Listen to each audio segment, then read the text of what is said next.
What's up everybody, welcome to Money Management channel. My name is Andrei and today I'm gonna be doing an update on MMTLP and FINRA saga. I got the cash in the bag, stadium packed. Born a rock star in this life, gonna live it up. And guys, today's video is quite unique video because I have plenty of news and I have to admit that I think it is the most impressive video for the last I think several weeks. And in today's video, first of all, I will show you an update from Daniel in regards to his actions with the I would say interactions with the board of directors of NextBridge Hydrocarbons. I will show you a sneak peek of a potential jury trial in regards to our case. I will show you an update from Mark Basile, and he will announce some interesting news within next, I guess, several days.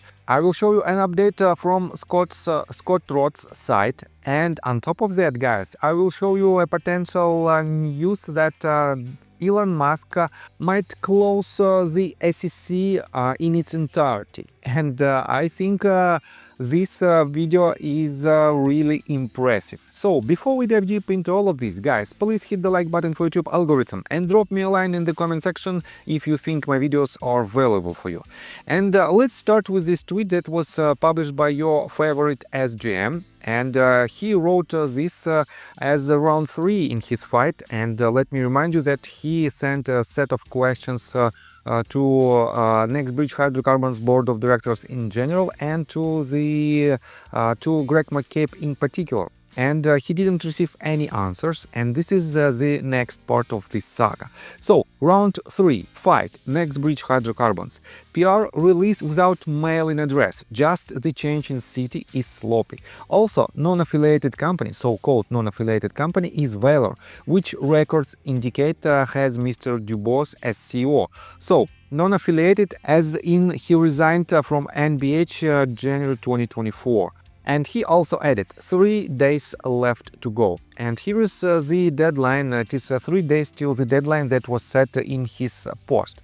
On top of that, I want to quote you several more tweets. So, he added this 11 hours ago. Just one substantial email from NextBridge Hydrocarbons with a comprehensive explanation for my concerns as a shareholder stops all this. And guys, this is very important statement.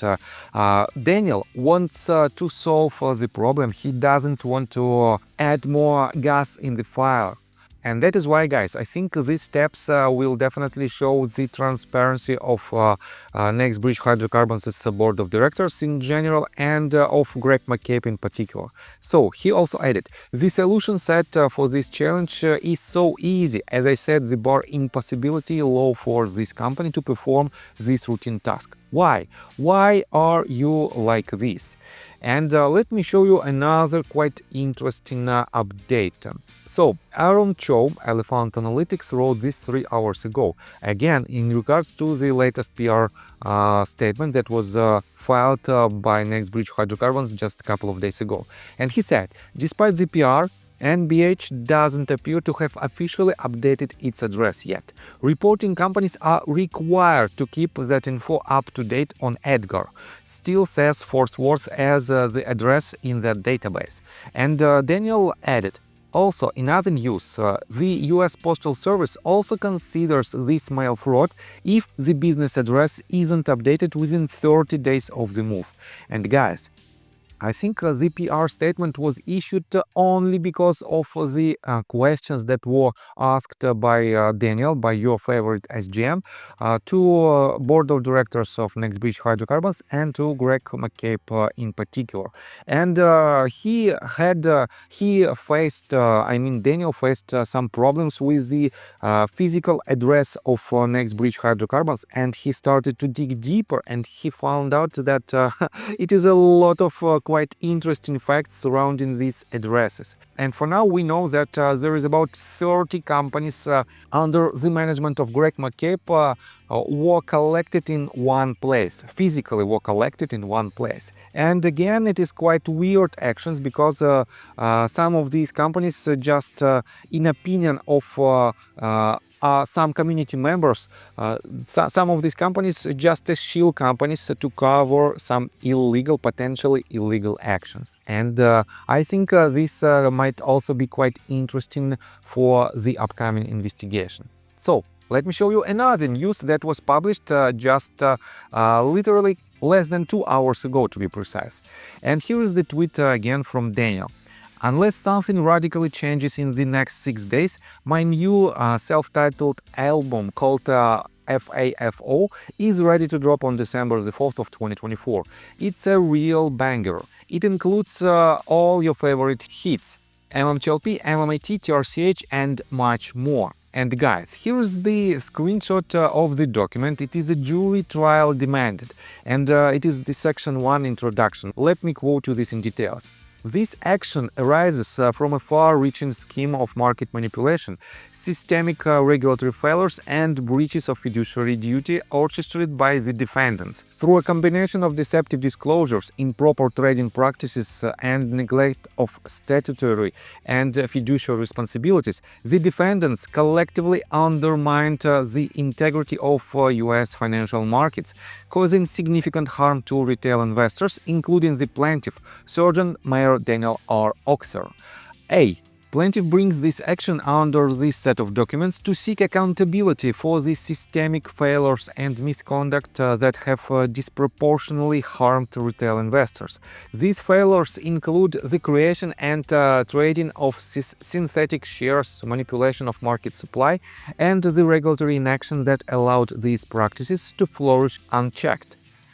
At the center of this case are the non-voting Series A preferred shares of metamaterials, MMTLP, which were intended to represent private ownership in NextBridge hydrocarbons following a corporate spin-off.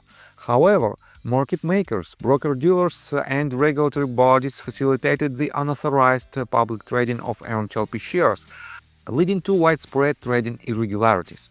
These irregularities included the proliferation of synthetic shares, oversold positions, and the eventual imposition of U3 halt by FINRA on December the 9th of 2022, which effectively froze investors' assets without adequate explanation or resolution. And guys, in other words, this is the part of the upcoming lawsuit that will be filed by Sergeant Major Daniel R. Oxer within next 6 days.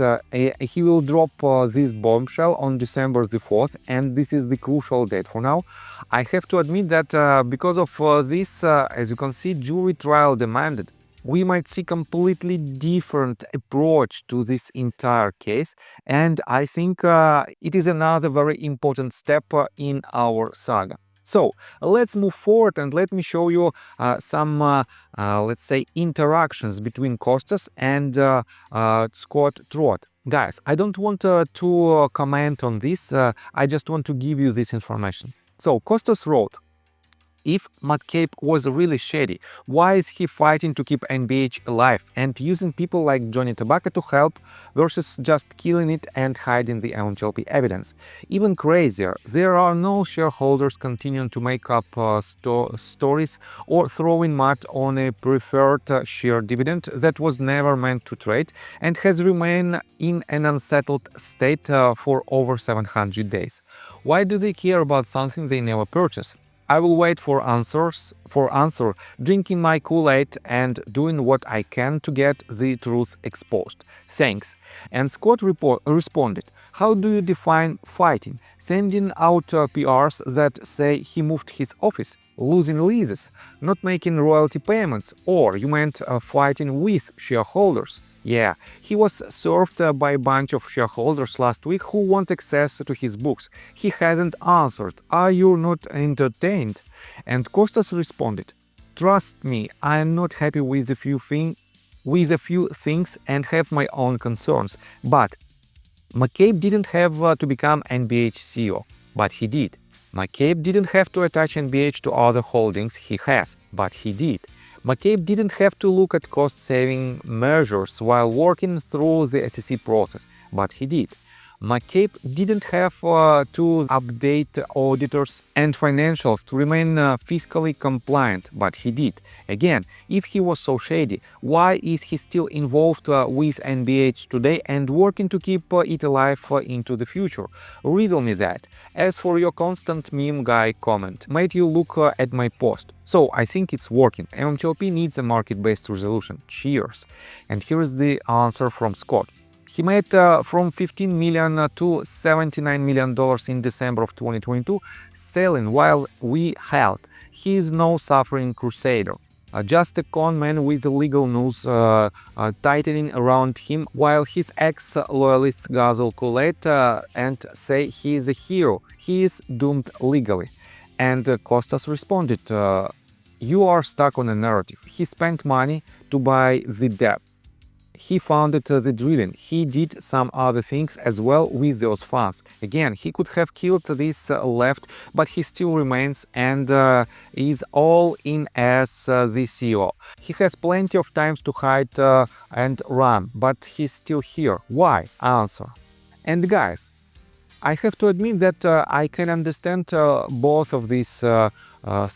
sides of this conflict. It is not a conflict, it's just a, I would say, friendly conversation. And I don't want to make my conclusion. Definitely, I have my own opinion, but I'm not an MMTLP shareholder. That is why I don't have a right to do so. I just want to say that in general, guys, the clock is ticking and we are still here. And if you don't like any actions that are happening right now, you can do whatever you want if your actions leads us to the resolution. But guys, if you try to push someone's efforts down, think twice, because it leads us nowhere.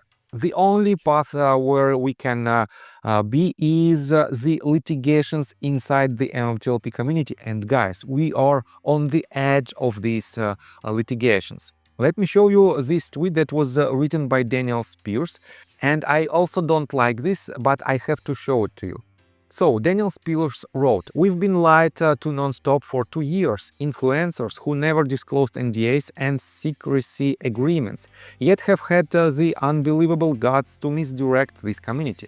They bully and belittle anyone who want to go along with their BS narrative. My short list: Junk Savvy, Busy Brands, JRL, Karma Collect, Jen Capella, Jonah R. Intel, J.R. Ewing, Gandalf, Jack Smithy and Curtis. This is an intricate web of paid actors, CEO in the court as heads. So guys, I have to admit that this becomes really interesting, so-called interesting. But at the same time, Mark responded to this tweet. Daniel, there will be some new and interesting development happening over the next week. Stay tuned. It's a marathon, as my friend keeps saying, and the truth will run marathons. So guys, does it mean that Mark Basile has something to disclose? I think he is in the process of preparation something in our case, and I don't think that it might be another lawsuit, unfortunately. But I think it will be some information that will definitely disclose some sensitive information for the people who potentially were involved in the, let's say, in some shady actions that are surrounding this saga. And guys, in response to the tweet of Daniel Spears, and by the way, let me show you another update from Mark. 7 hours ago, in response to Scott's tweet, he wrote this: "Hey Scott, wait until all the new stuff we discussed today comes out. Oh boy."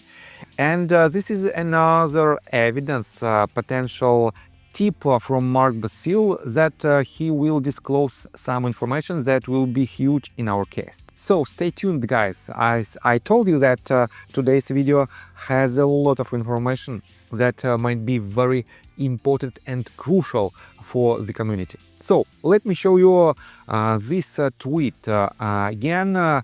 It was addressed to Scott, and I have to say that it is quite interesting information. Glitch wrote this 13 hours ago, and he said, "Hi Scott, Vanguard has shares of NBH and not sure if you need this or if the community wants to look deeper into Vanguard." And he added the video of 2.2 minutes 16 seconds.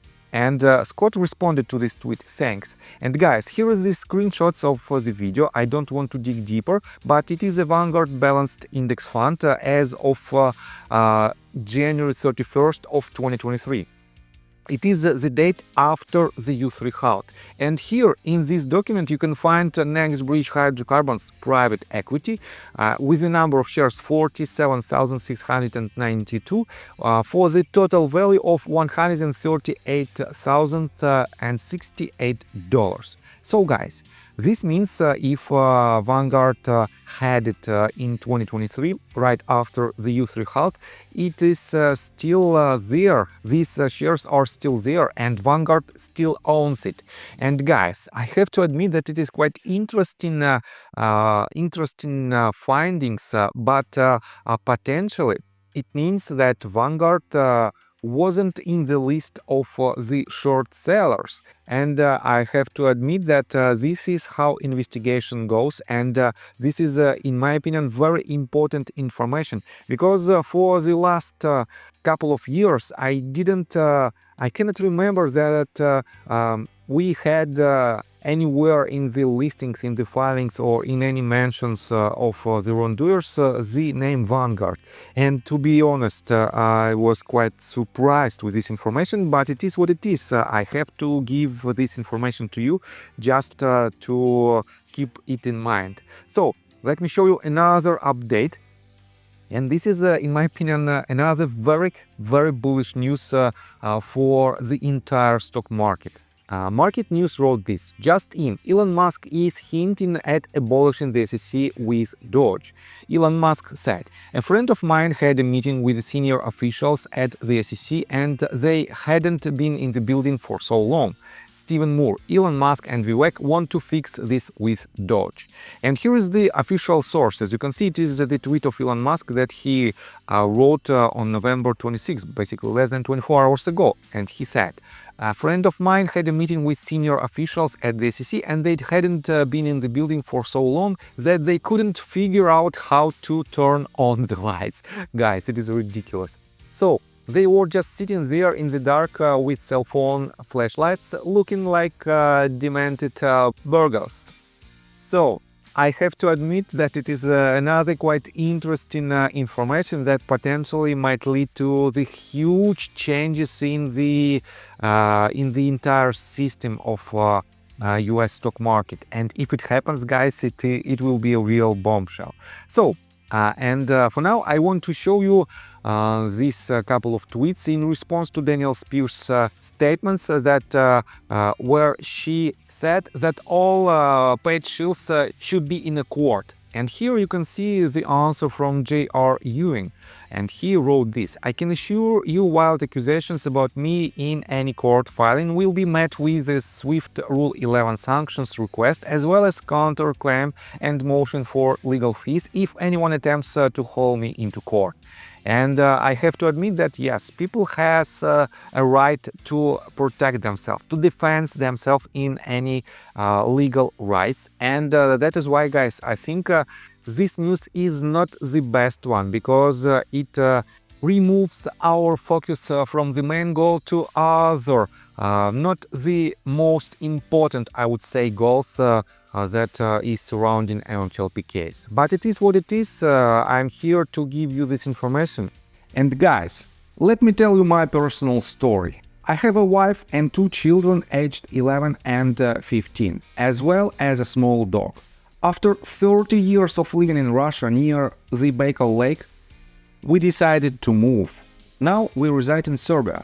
Although I don't own any MMTLP shares, I invest a lot of time creating daily MMTLP videos. I have been doing this every day without days off and holidays for more than 1.5 years. Now I wish to buy back this time from my family, from my children. We've agreed that I will ask the MMTLP community to support me, and I will give all the money to the children. Therefore, if you believe that I am providing useful content for you and wish to support me, you can join my Patreon account. For $5 a month, I will add your name to my list of supporters if you wish. Thank you in advance. The link you can find in the description below. So, I think that's all information that I want to provide you. If you like my video, please hit the like button and subscribe to my channel, and see you guys and girls next time. Bye! I got the cash in the bag, stadium packed. Born a rock star in this life, gonna live it up on